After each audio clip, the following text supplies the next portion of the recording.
Defending the Republic from enemies, foreign and domestic. It's Alex Jones. The Obama administration knowingly let in at least 16 admitted MS-13 gang members who arrived at the U.S. as illegal immigrant teenagers in 2014, according to Senator Ron Johnson, chairman of the Senate Homeland Security Committee, reports The Washington Times. Officials living in the real world threatened by the results of Obama's anti-immigration laws that have opened the door for El Salvador's brutal MS-13 gang members were on the Hill, explaining the undeniable veritas the left would have us all ignore. Can you just tell me, what is the purpose of MS-13? I mean, from the gang's perspective, why are they recruiting? Why are they extorting? What is their main activity? They are a criminal organization, and their main objective is to exist and to be feared. And there's no question that they engage in criminal economic activity. Many of them sell drugs. Many of them commit extortion, robberies, burglaries. But they don't engage in that. They don't engage in those criminal activities as their primary purpose of existence. Their main purpose is just to exist, to be an entity, to have people loyal to them, and the loyalty extends to macheting people to death. We have to look at MS-13 in the United States as it evolves. Just like we have to look at MS-13 in El Salvador as it evolved. On the East Coast of the United States, MS-13 is just getting a foothold. On the West Coast of the United States, they've been there for decades. And we actually imported MS-13 back to El Salvador. Now they have begun to evolve, and on the West Coast, they do control drug trafficking markets. They do have connections with other criminal organizations, such as the Mexican Mafia, the MA. They really do just go out and commit the most heinous of violent acts, some of which, as a 22-year investigator, I've never investigated before, to include cutting off of limbs. But they are going to evolve, and they are going to attempt to take over trafficking markets of narcotics, just like they have in the West Coast and just like they have in Central America. They were extorting money and making money from unlawful operations. Now they're going to Latino-owned businesses and charging them rent.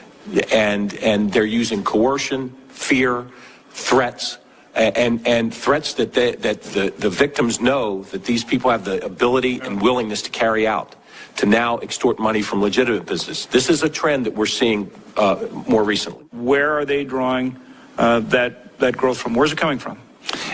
They're recruiting young people in our communities, and they're recruiting recent immigrants because oftentimes they prey on people's fears. So recent immigrants may not feel comfortable coming to law enforcement.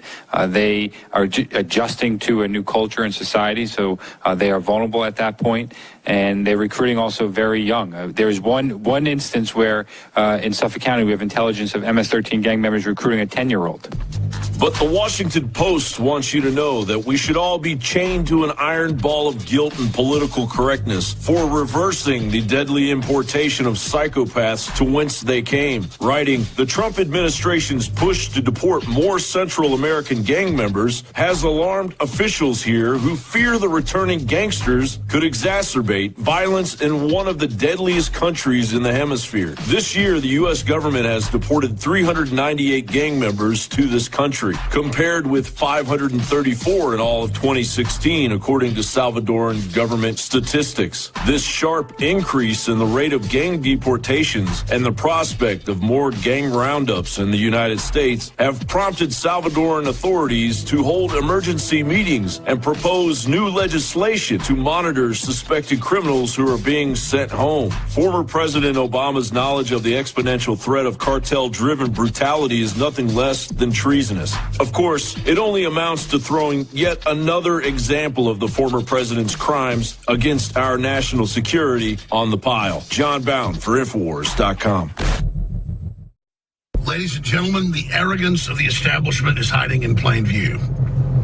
This Pope, who got into power, according to London Guardian, by having his minions blackmail the Vatican into letting him into power using the gay and / pedophile networks inside of the Vatican. This Pope, this false Pope, this pontiff of the New World Order, this black Pope, this Jesuit operative, whether you're a Catholic or just a historian, I mean, you know this to be a fact. This guy has said in official statements that it disgusts him to hear about the Christian roots of Europe. He said it disgusts him to hear people criticize Islam and say these terror attacks are part of Islam when it's part of Orthodox Islam. It's incredible. I'm going to pull over and finish this. So it's all in your face. And I, for one, have had enough of it. And now you've got Coptic Christians all over the world getting blown up, Coptic Christians all over the world getting killed, by the thousands every few months, hundreds of thousands of Christians murdered in Syria and Libya. And this guy has backed all of it, the globalists. He backs the EU. He backs the open borders. He backs bringing the people in. He backs the UN program, the colonization, where 80+% now are military-age men.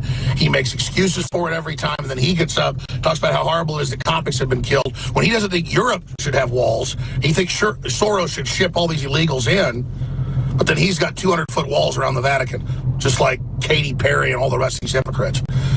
And so as the supposed leader of the oldest Christian faith, you could argue maybe the Orthodox Christians are older, but as the leader of an ancient Christian organization, the biggest in the world undoubtedly, it is his responsibility to protect the church and to speak out and to rally the faithful, to stand up against Islamic invasion and attack like other popes did in the past. So you can say what you wanted about them. They were just men. They were fallible, but they did stand up for Christianity. That's the bottom line, ladies and gentlemen. People need to think about that long. They think about that long and hard, because this whole civilization we've built is crumbling into the ground. So, undoubtedly, this Pope is partially responsible for these mass murders that are expanding. The attacks on Christians, according to the UN, have doubled the last decade. Christians account for more religious persecution in the world than any other group. And all I hear leftists doing every time I post one of these videos is, what about Christian extremism? What about Christian this and that? What are you talking about? The Islamists have killed over 1.5 million Hindus. Who are the Hindus killing? Muslims that attack them? The Muslim faith is about takeover. Let's stop being naive idiots here. Read the Quran.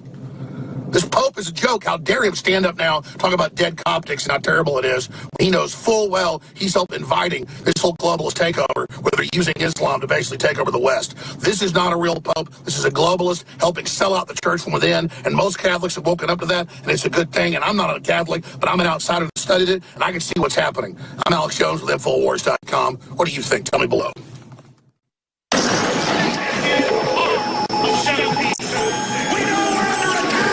This is what's so frustrating. It is not my opinion when they say Trump gave up the nuclear sub-locations that's a lie. It was a press release put out by the Pentagon, authorized 3 weeks before. The media, BuzzFeed, just lies. It is not my opinion that Trump's not the first person to ever set up a back channel. Every president going back over 100+ years has set up back channels to Russia and England and other key countries.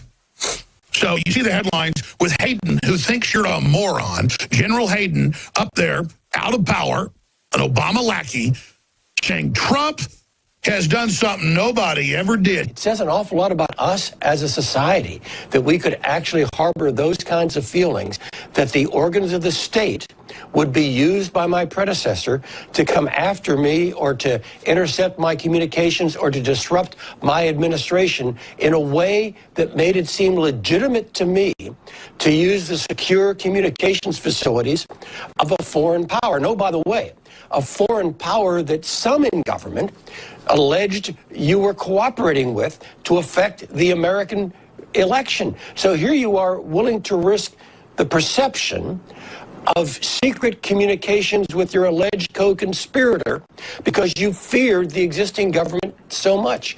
Boy, Michael, that suggests we're in a really dark place as a society. Sickening. And they all do it every day. Back channels to Venezuela, back channels to Iran, back channels to North Korea, Back channels, just type in any president's name and back channel behind it. The back channels, as I understand it, and of course every administration has had it all the way, forever. Back channel communications with people are ways to communicate with people. Again, not in front of the press as an example, but that information is not necessarily kept secret from the rest of the government. Do you know how frustrating it is? Everything they say is a lie. It's all lies. Is the CIA listening to me through my microwave oven and through my TV and through my cell phone? Are they doing that, sir? No. If they were, would you say yes? Yes. Is that a true answer? Yes. Look, I don't believe you. I get that a lot.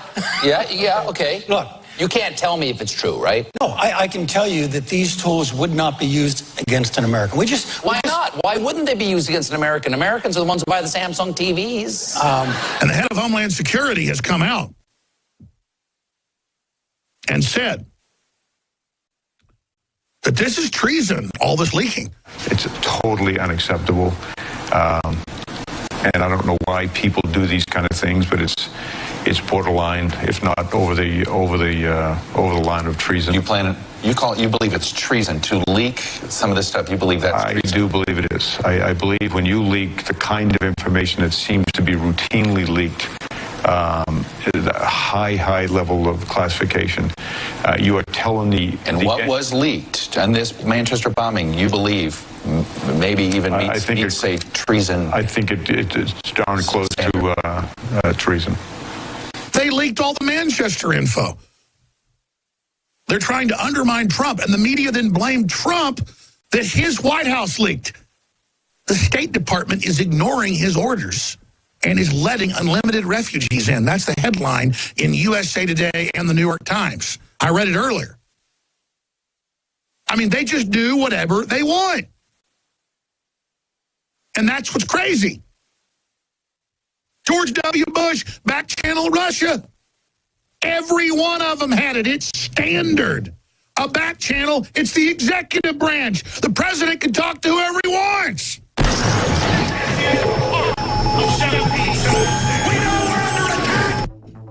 So let me give you the big news. Trump has all the proof that Obama committed massive crimes directly politically, not just against him, not just against other Americans, but against the Congress, against libertarians, against patriots, against libertarian lobbying groups, against gun groups, against churches. The Democrats are so arrogant because massive numbers of them have access to everything now. This is a criminal takeover. Like brown shirts licking their lips in 1932, knowing Herr Hitler's about to get into office. By hook or by crook. Secondarily, Seth Rich was absolutely murdered for political reasons. And Corsi has talked to multiple high-level sources and has the proof, and they know who did it specifically. It's now coming out that Donna Brazile warned off Private Eye on Seth Rich's murder. That came out 3 days ago, but that's just a very small piece of this, but it's important from WorldNet Daily. They know they're all going to go to jail if Trump is able to take control of the government. That's why they're blocking him. It's why we're in such a death battle. Oh, absolutely, Alex. Listen, here's how serious it is and how imminent it is. The trainers that train the Soros anarchists, the people that go to all these town halls and throw a fit, the middle of June, the trainers that train these trainers that go out through the country and train these people are they're changing them over, Alex. And when Trump gets impeached, they're going to go back out, but they're going to protest and riot, but they're going to claim they're us. We were furious about the past presidential election of a man whose presidency would eventually end in disgrace with his impeachment for obstruction of justice.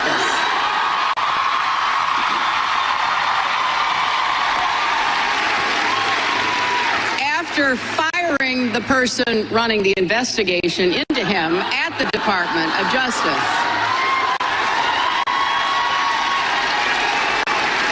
When people in power invent their own facts and attack those who question them, it can mark the beginning of the end of a free society.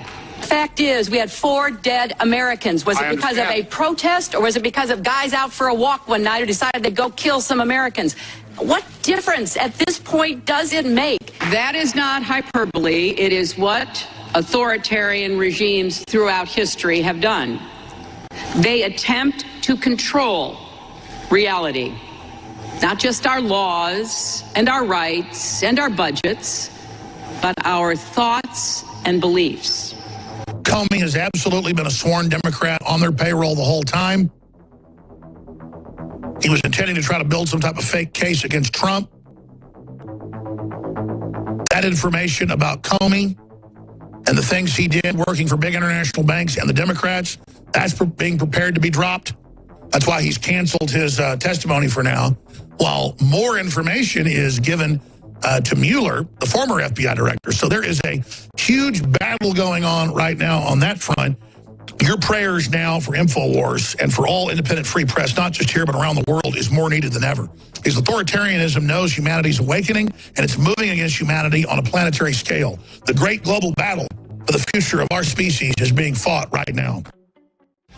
How should we recognize Oscar Lopez Rivera, formerly one of the leaders of the FLAN, a seditious Marxist paramilitary group responsible for over 130 bomb attacks on the United States in the name of Puerto Rican independence?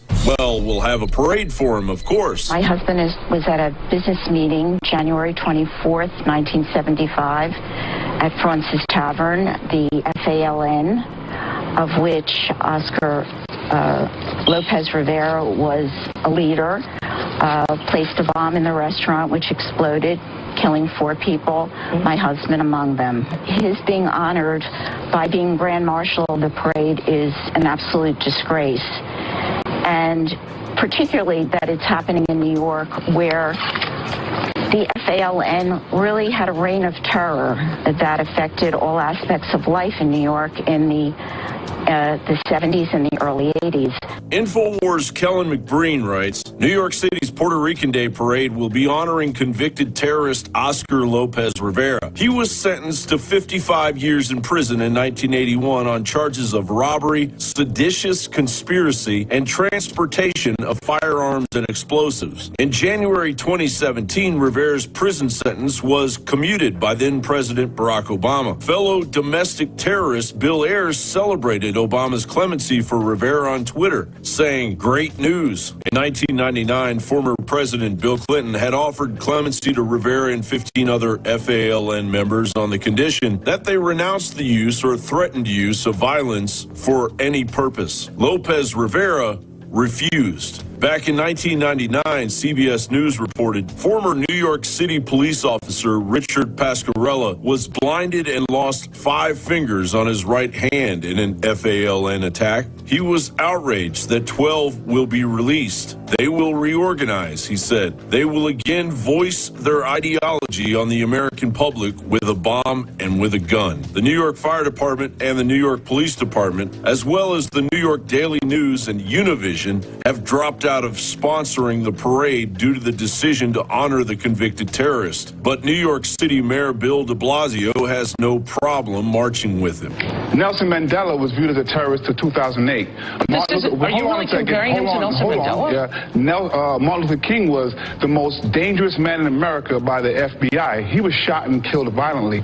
What we're saying, and we do this very often. Did Martin Luther King commit armed robbery? What we're saying you could say that. No, what are you saying? What I'm saying is we conflate a lot of issues. We oftentimes don't believe in the you're cause. You're conflating issues. I'm not even attacking the cause. Sure. I'm merely saying armed robbery and making bombs are not legitimate forms of political expression. Well, and you are saying they are. The United States has supported people who have done violent acts in the course of getting their freedom across the world. Okay. What we tend to do is people... When things fall apart, it's people like you who will be responsible for them. People who told their constituents it's okay to use violence. Who actually try to conflate issues. But what I'm saying to you, whatever it is that is brought up when it comes to strategies for freedom and justice. The people who are privileged usually try to dictate what should be done and who people should celebrate. All of us, of all colors and all incomes, can agree that armed robbery is not legitimate. Mayor de Blasio, Congressman Luis Gutierrez, and other leftist leaders have swallowed Rivera's lie that he was a political prisoner. Yet 4 Americans died and more than 50 were injured on January 24th, 1975, after the FALN claimed responsibility for the bombing of Manhattan's historic Fraunces Tavern, the pre-revolutionary meeting place for the Sons of Liberty. The left's open hatred for America and everything it stands for will be on full display June 11th, 2017. John Bound for Infowars.com.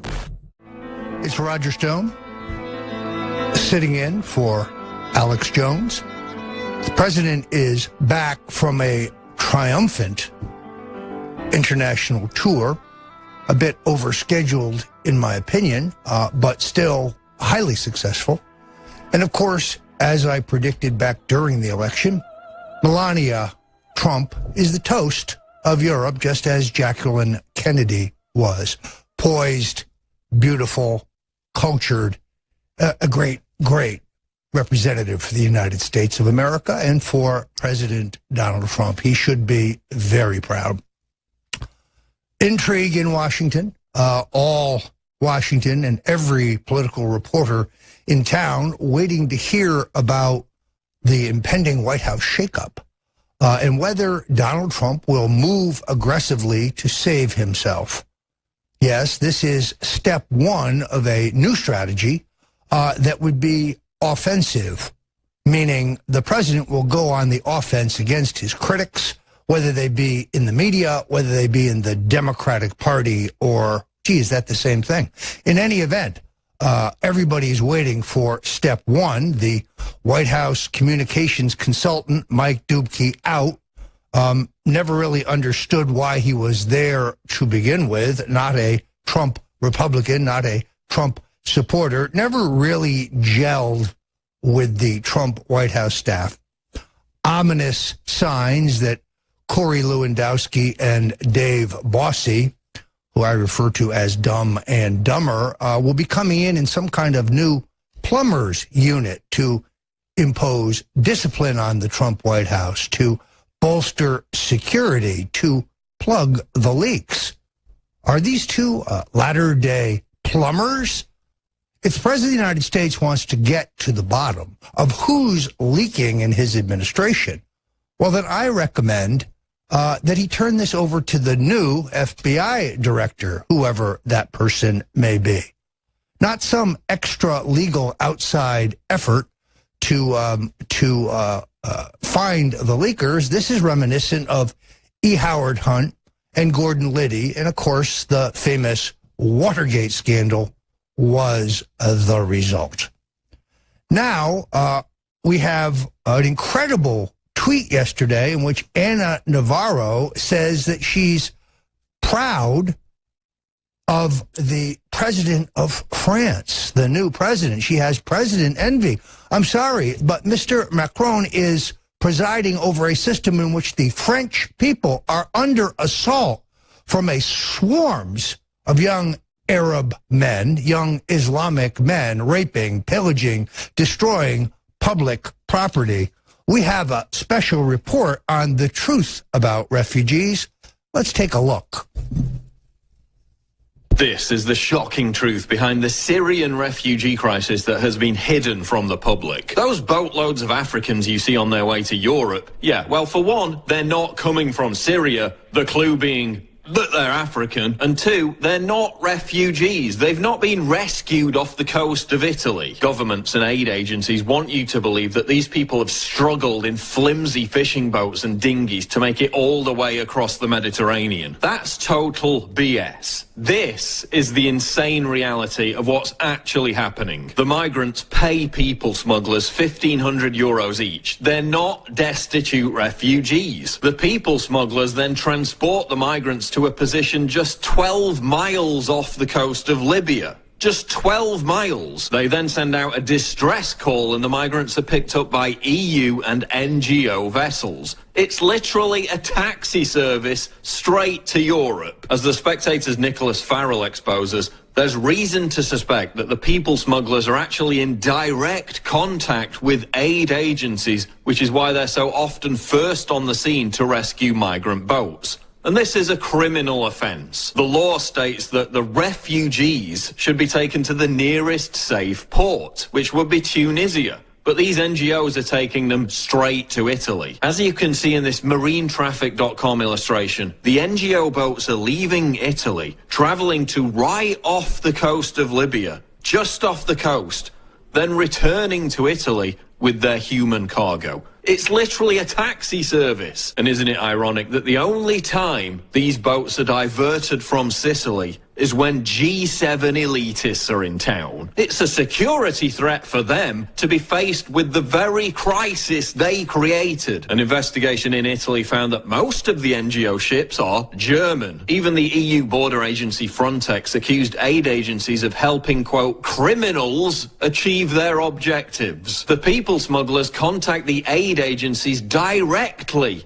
knowing they won't be arrested. Quote, since June 2016, many boats have been rescued near the Libyan coast by aid agency vessels without any prior distress call, suggesting the rendezvous has been pre-arranged. Italian prosecutor Carmelo Zuccaro says he has evidence of phone calls between criminal people smugglers and NGOs like Save the Children, Proactiva Open Arms, and SOS Mediterranean. George Soros Open Society-backed foundations like Avaz.org, Medicine Sans Frontiers, and MoveOn.org are also allegedly involved. Soros invested $500 million to, quote, help refugees, some of which is going straight to these NGOs. ISIS is also offering migrants free passage through the Mediterranean if they join the terror group. So in some cases, they're actually footing the bill for these migrants to pay the people smugglers, who in turn are in communication with the NGOs. This is a complete scandal and a huge security threat, yet virtually nobody knows that this is the primary method by which refugees are pouring into Europe. Just 2.65% of migrants arriving in Italy are awarded asylum status.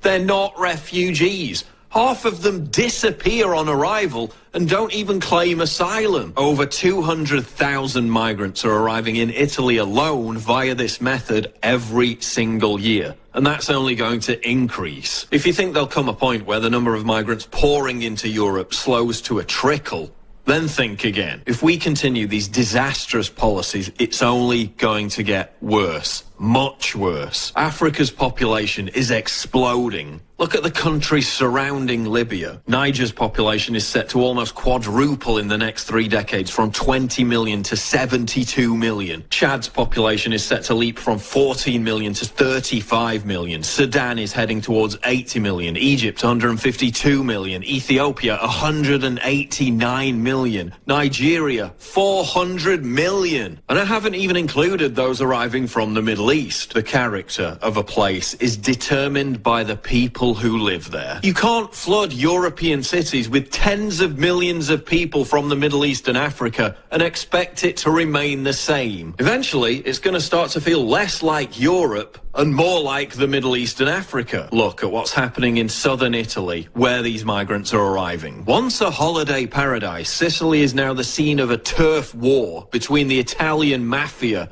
and African crime gangs. Listen to what the mayor of Palermo said. Quote, Palermo is no longer an Italian town. It's no longer European. You can walk in the city and feel like you're in Istanbul or Beirut. Palermo is a Middle Eastern town in Europe. In other countries, the evidence is pretty clear that this grand experiment in cultural enrichment isn't working. Migrants are responsible for 90% of shootings in Sweden. A report by Germany's Interior Ministry found that an extra 402,741 crimes were committed by migrants, with non-Germans accounting for 27.6% of total offences. 500,000 migrants in Germany are on welfare benefits. Gang rapes of girls and women are becoming commonplace. Women in Paris are now protesting against constant abuse and harassment by gangs of migrant men. To demonstrate the kind of reaction they get from men, they visit a local cafe with a hidden camera. Before they even get inside, their presence seems to disturb the other clients.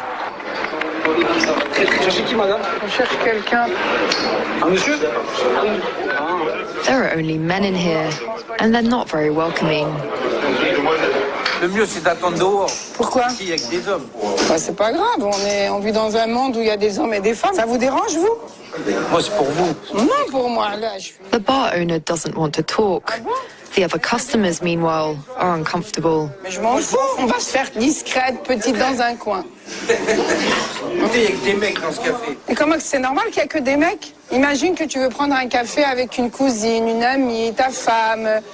Non? Ma cousine, elle reste chez elle. Ta cousine, elle reste chez elle. Ah bon? Elle fait ce qu'elle veut, mais pas avec moi. Ben voilà, dans ce café, il n'y a pas de mixité. Mais est-ce que c'est normal? À Sevran, on n'est pas à Paris. Même à Sevran, c'est la France. T'es dans le 93. Et alors, le 80... Et alors? À Paris, c'est des mentalités différentes. C'est comme anglais. For a woman, going into a bar here is breaking a taboo. Murders by migrants are daily news. Even leftists who help migrants reach Italy admit that many of them support ISIS. He said they were processing men, adults in their 30s, who all had phones with ISIS stuff on the phones. They were being separated. When they were being handed over to the authorities with the information explaining that these guys, had all this on their phones and what their ages were, and they were just being processed through. There was nothing, they weren't being separated out. They just all went through with everything else. Germany and Italy are forcibly confiscating private property to house migrants. PostNord announced it would stop mail delivery to the migrant suburb of Rinkeby because it's too unsafe. And people who complain about any of this are being put on hate crime blacklists. Social media giants are censoring accurate reporting as hate speech. What's the solution to this crisis? Well, it isn't to pander to racism, xenophobia, or to resort to futile stunts and identitarian vigilantism. In fact, that only emboldens leftists and the institutions they control to pursue their policies with more vigour, prolonging their delusion that they have the moral high ground. You're also not going to convince reasonable-minded people by becoming right-wing social justice warriors. It just turns people off. Listen, the individual migrants aren't to blame for trying to escape to a better life. If I lived in a poverty-stricken African country, I'd try to do the same, and so would you. But again, that's economic migration. It's not refugees fleeing war-torn countries. It's fundamentally dishonest to call it a refugee crisis when it's not. 85% of migrants arriving in Italy are men. The vast majority of them are from countries that are not at war. But migrants didn't create this crisis. The political elite created it. Leftist NGOs created it. They created it because they fundamentally hate Western values and are quite prepared to destroy them to remain in power. Europe's loss of faith in its own achievements and culture, the continent's demographic collapse, this guilt-ridden self-immolation, this suicidal virtue signalling that led to Merkel to swing the borders wide open. It's all based on an existential crisis engineered by the leftist political elite, ensconced in ivory towers and luxury hotels, shuttled between banquets and private parties by their chauffeurs. They don't have to live amongst the societal crises that they create. They don't care about the impact millions of unassimilated migrants have on society or culture. They only care about power. They replaced what defined the West, rule of law, equality, with the empty platitudes of tolerance and diversity. And it's been catastrophic. The EU wants to force member states to accept more migrants. Macron is threatening sanctions on Poland for refusing to do that. The only solution is to turf out those political elites and prosecute the NGOs for their criminal activity. The solution is to provide incentives for these migrants to stay in their home countries. The solution is to push for a political settlement that unites Libya, something that's moving closer to fruition. A unification that empowers a single authority to plug the leak by arresting and jailing the people smugglers. This will also stop the flood of migrants from other African countries entering Libya in the first place. And if it's proven that members of NGOs have been coordinating with people smugglers, arrest and jail them too. Don't incentivize people smuggling by allowing NGO boats to be on standby to ferry these migrants into Europe at the drop of a hat. Italy could be about to prosecute these aid agencies, and we need to keep the pressure up to ensure that happens. There's an election in Italy next year. Polls show Beppe Grillo's five-star movement with a slender lead over the ruling centre-left party. The five-star movement has called out NGOs for providing a taxi service to migrants. If they take power, the racket is over and the aid agencies will face prosecution. The flood of migrants into Europe from Libya will cease. France chose virtual national suicide by voting for Macron, but Italy still has an opportunity to save itself and possibly the rest of the continent by electing Beppe Grillo. Look, free speech protests are going to do F all to stop these migrants pouring in every day. Railing against the symptoms, railing against Islam. And hey, I'm guilty as charged for doing that. But it doesn't count for anything. We need to stop these boats. We need criminal prosecutions and a permanent change of policy. The cultural identity of Europe is already being eviscerated. This isn't about race. It's about the survival of our fundamental values and our way of life. We need to stop the bleeding now, before it's too late.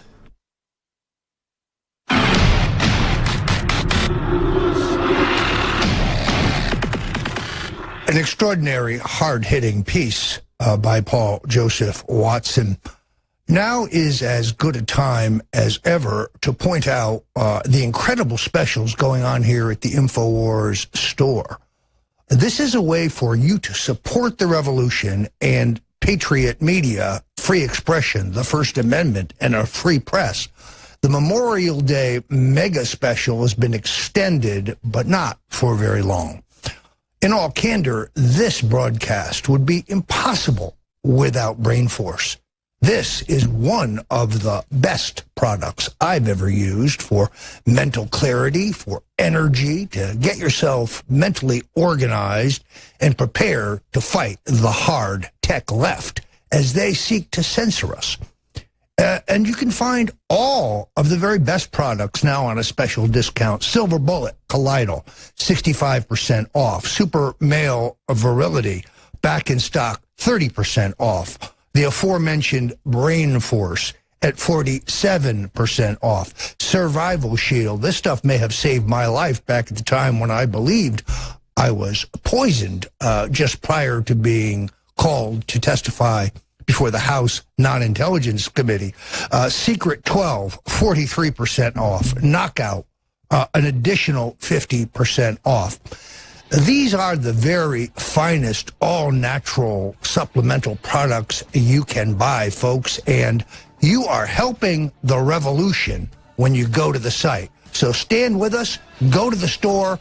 You've got to have our back here in the fight for free expression.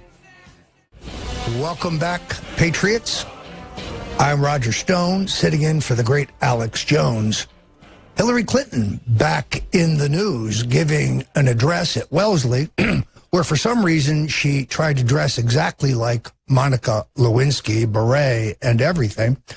And a lot of bitterness coming out of Hillary. She talks about fake news, but then she goes on to say that Richard Nixon was impeached. Well, he wasn't impeached. He was not convicted. He resigned. But more importantly, Hillary would have us forget that she was fired as a young staffer from the House Impeachment Committee. She tried during the campaign to rewrite history, her supporters saying that Jerry Ziefman, the chief of staff and chief counsel to the House Impeachment Committee, an ardent Democrat, didn't have the authority to fire her. Well, he did, and he fired her for lying and leaking, two attributes that she would bring forward into her political career. The difference between Richard Nixon and her husband is obvious. Richard Nixon loved his country, And when he believed he was hurting the country, he stepped down as president of the United States. No such selfless act by Bill Clinton, her husband. We've got a terrific video here. Let's look at Hillary at Wellesley and see how delusional this lady really is. We didn't trust government, authority figures, or really anyone over 30. Does Monica know that she has her hat, by the way? That's one of the things I'd like to know. Thanks to years of heavy casualties and dishonest official statements about Vietnam, and deep differences over civil rights and poverty here at home. We were asking urgent questions about whether women, people of color, religious minorities, immigrants would ever be treated with dignity and respect. And by the way, we were furious about the past presidential election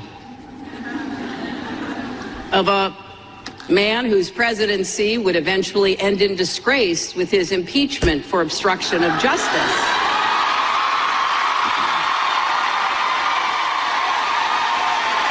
Is this woman incapable of telling the truth?